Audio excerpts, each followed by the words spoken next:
In this election, we each face a question. What kind of country do we want to live in? There are some people who think we should be a country of chaos. The first ad is out for Vice President Kamala Harris's presidential run, and in it, she calls out former President Trump while highlighting the issues that are important to her. As Vice President Harris heads to Texas, Donald Trump is shifting his attention to his new opponent. Lucas Tomlinson has more from the White House.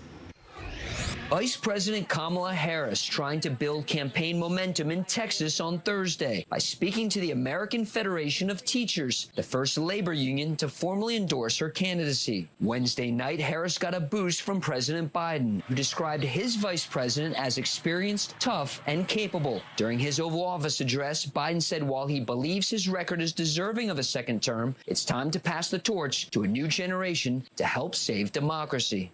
I revere this office, but I love my country more. It's been the honor of my life to serve as your president. With Biden now out of the race, former President Donald Trump is shifting focus to a new opponent and accusing Harris of deceiving the public of Biden's ability to run for another term. I really believe she's a San Francisco radical.